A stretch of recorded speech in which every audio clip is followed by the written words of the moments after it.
Welcome to the Deep Dive, where we take the sources you provide and unpack them to find the most valuable insights. Today, we're diving into a listener submission, all about alumni engagement within a college community. Yeah, specifically looking at how career paths unfold across different industries and that perennial challenge of connecting experienced alumni with current students, the generational gap thing. Absolutely. And our sources for this deep dive, we've got a transcript of a really interesting conversation between two alumni from GCT, that's Pradeep from the 2008 batch, and Roshan from the 1992 batch. And we also have some excerpts from a document that Roshan put together outlining his own professional journey. So our mission here is to explore the initiatives these alumni are, involved in, pull out the key lessons from Roshan's journey, which, spoiler alert, took some interesting turns, and really get to the heart of the shared challenges, but also the opportunities they see in, well, building those bridges between alumni and students. Okay, let's unpack this. So our source material kicks off with Pradeep giving Roshan an update, sort of the on-the-ground view of alumni activities happening at GCT. Right, it immediately gives you that sense of, energy and all these different threads of effort going on. He mentions talking to Naren, who's from Roshan's batch, the 92 batch, and there we're focusing on the why and the what of these initiatives. Yeah, almost like saying, okay, here are the big goals, the vision, and then kind of handing off the how to the 92 batch. Like, you guys figure out the implementation. And it connects to this idea they have about tackling unsolvable problems. Right, the really big systemic things that, take a long time to fix, which feels pretty realistic for any large institution, honestly. Totally. Pradeep also makes a point about how valuable just casual conversations can be. He mentioned hearing an inspiring story from Rekha Phillip, another 92 alum. And that actually sparked a practical idea for him. What if we capture these casual conversations, maybe, turn them into podcasts? He mentions using AI tools. Yeah, pointing out how much easier tech makes it now to share these kinds of insights. It's not like the old days.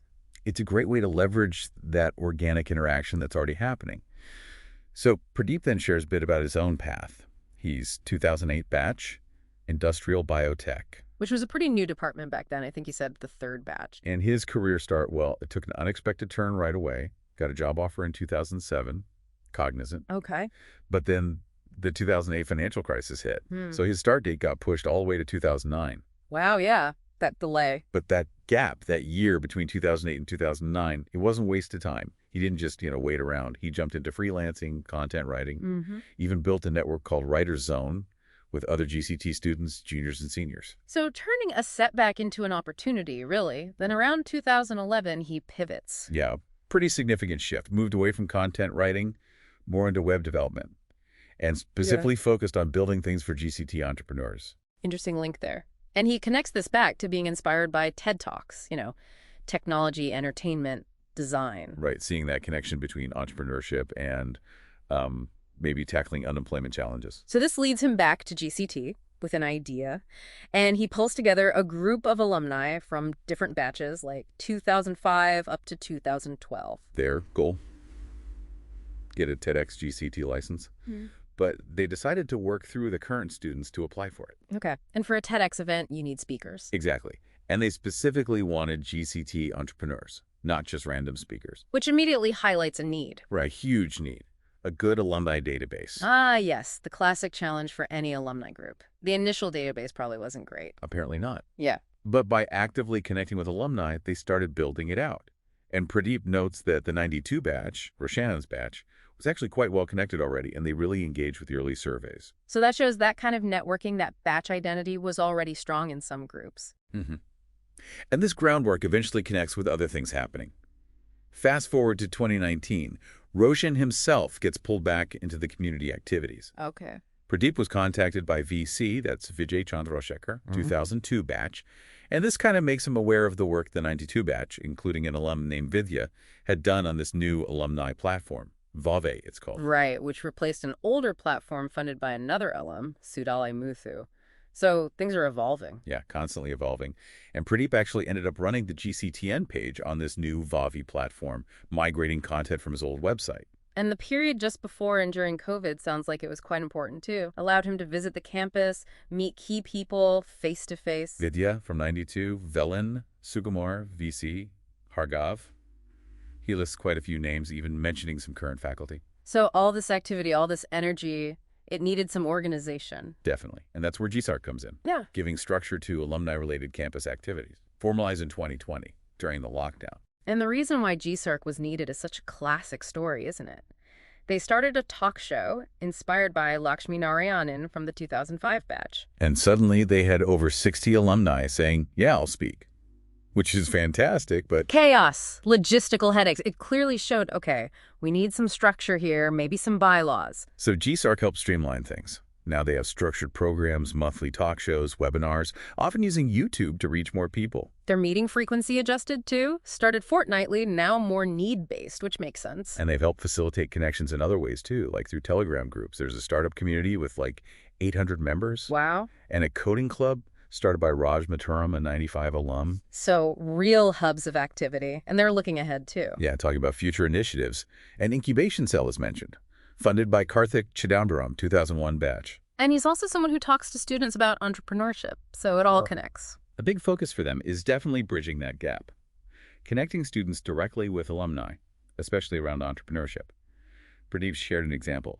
He gave a student 3 specific alumni contacts based on their interest. That's valuable. The goal is making those connections happen, whether you're physically on campus or not. But, and this is a big but, you hear from many alumni groups, engagement from the student side can be, well, tough. Mm-hmm. Low attendance sometimes? Yeah. He mentioned maybe just 5 or 6 people showing up for some events. And while they see value in recording it for later, there's this feeling among some alumni. The source describes it as students sometimes having a "you want the crowd, we are here" attitude, expecting big numbers. Yeah, I can see how that would feel. And you contrast that with someone like Karthik Chidambaram, the 2001 alum funding the incubator. Right, who was apparently fine speaking to a small group. He saw the value if even just 10 people were reached. Different mindset. Pradeep also observes maybe a shift in the current student mindset. He uses the phrase influencer hustle culture. Yeah, that it's kind of eating away at students, leading to a focus on maybe quick wins, side hustles. Wanting to be YouTubers or influencers, perhaps, over maybe diving deep into a traditional field or career path. That seems to be the concern. He also notes that students have known unknowns, things they know they don't know. And college is prime time for experimenting with that uncertainty. Right. And the community, the alumni network, can help them navigate those experiments, learn quicker maybe, avoid some pitfalls. But mentorship itself, which is key to this, also has its challenges. They both agree it's a two-way street. Needs respect, empathy, trust, built over time. Mm-hmm. The source suggests maybe students sometimes have mental blocks or find it hard to take feedback positively. And alumni feel students don't always get how busy mentors are or, the potential impact of just one conversation, the value packed into that connection. Pradeep shares that saying, "When the student is ready, the teacher shall appear." His belief seems to be that mentors emerge through connections, through the work you do. And that vast alumni network is obviously a huge asset for making those connections happen.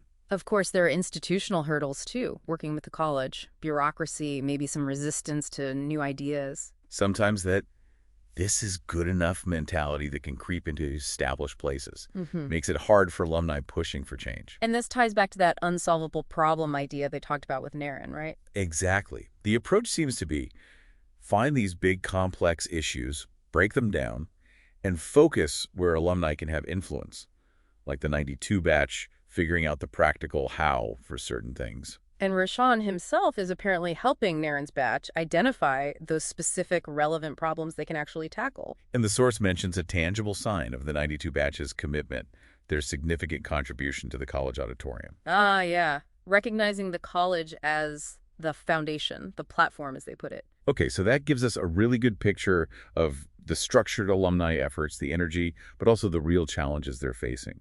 Now, let's pivot and take that deep dive into Roshan's personal professional journey. We're drawing from both the conversation and his own PDF summary here. Right. So Roshan, background in EIE, electronics and instrumentation engineering from the 92 batch, and he specifically mentioned valuing that the mechanical and electronics knowledge he got. His career summary, the PDF, uses some telling phrases. My professional journey, how I got here. Yeah. That really striking one. 15 years, $20 billion. Yeah, that clearly points to his time at BlackBerry. But what's maybe even more insightful are his core beliefs about success itself right from the start. Like what? Well, he strongly believes successful companies, successful people, they can come from anywhere, all sorts of backgrounds, educational paths, and maybe most importantly, he says successful people don't have it all figured out when they begin.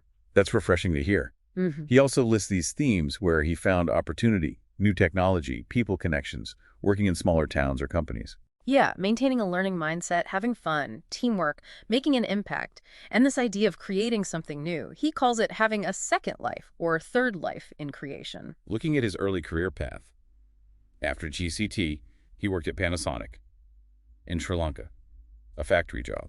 And that experience seems pretty defining. He realized he liked activity, travel, not being stuck at a desk. Even though he had a mainframe background initially, his real interest was hardware, manufacturing. He tells this story about moving to Canada, considered software, because maybe that seemed like the path, but his passion was really hardware. He actually told a friend he'd leave a software job for a factory job. That shows real commitment to finding work where he felt he could, shine by following his actual interests, not just chasing status. And then came BlackBerry, Waterloo, Canada, 15 years. Joined when it was tiny, maybe 100, 150 people. Yeah, something like that. And saw it absolutely explode. $20 billion revenue, $80 billion market cap at its peak. He was heavily involved globally, setting up, 13 factories in just 3 years. Incredible growth. And the core idea of BlackBerry back then, as he put it, was pretty revolutionary: to free people from being chained to their desks. Mobile email, saving maybe an hour a day. Huge impact. But the lessons he takes from BlackBerry's decline are just as powerful, maybe more so. Definitely. He reflects they got complacent, didn't innovate fast enough, lost sight of their identity, their core values. Couldn't pivot when they needed to.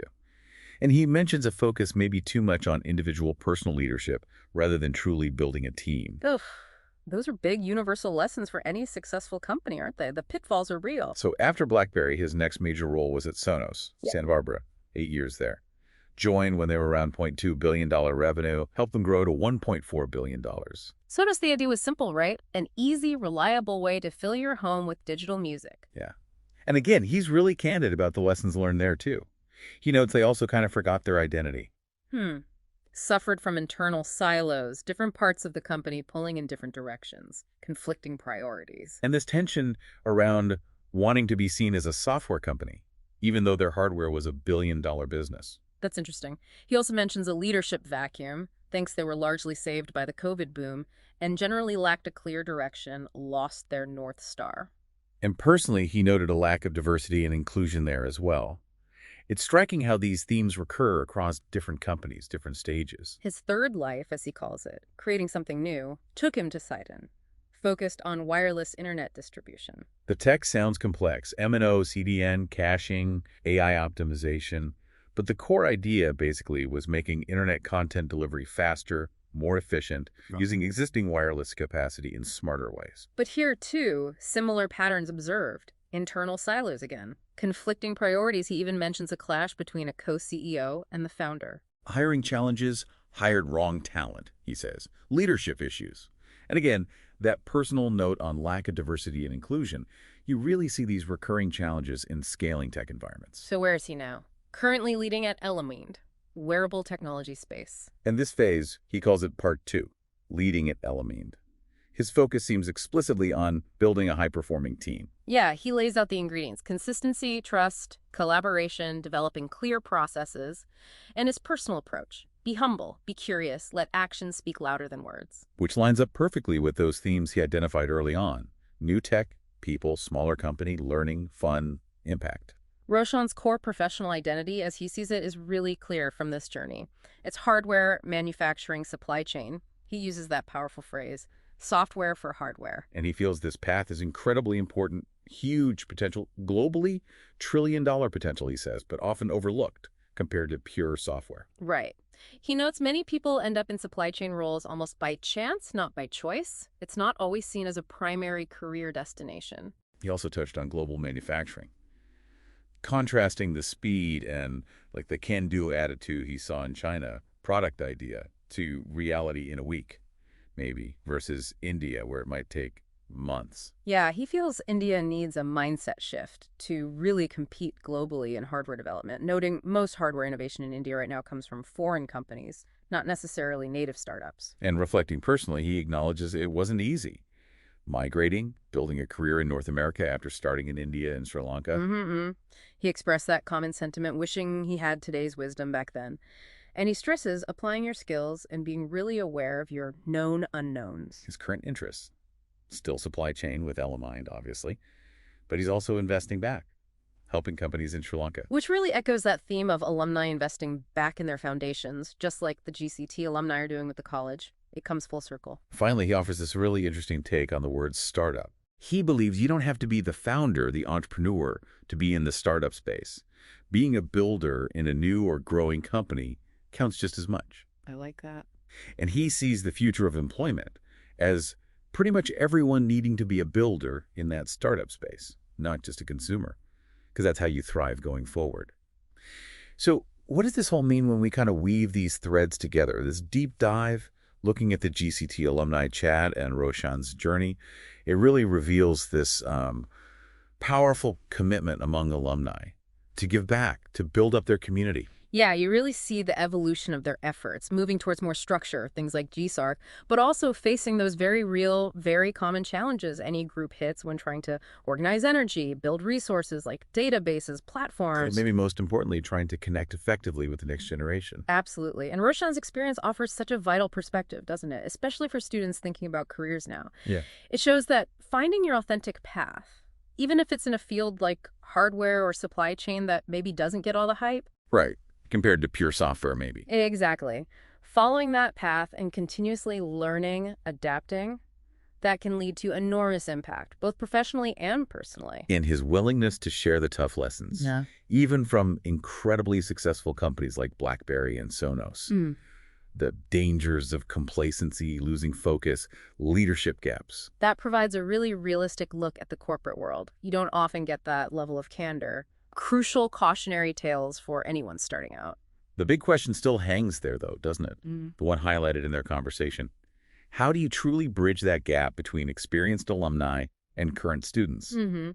How do you help the next generations see the full range of possibilities beyond maybe just the current trends and really understand the deep long-term value of engagement and mentorship? Especially when, as the source suggests, you've got this pull from things like influencer culture or hustle culture, which might prioritize, instant results or surface stuff over that deeper engagement. Yeah, the kind of engagement mentorship really needs. So here's where it gets really interesting, I think. What if that unsolvable problem they mentioned tackling? What if it isn't just about fixing buildings or improving IT systems at the college? Okay. What if it's about fundamentally influencing the culture, the actual mindset of the students themselves? How can the structured efforts of groups like GSARC, combined with sharing these real, nuanced stories like Roshan's, how can that actually cut through all the noise and distractions today? To genuinely shift how students think about opportunity, how they value guidance, how they choose their paths. Exactly. How do you shift to that paradigm? That's something for you to think about.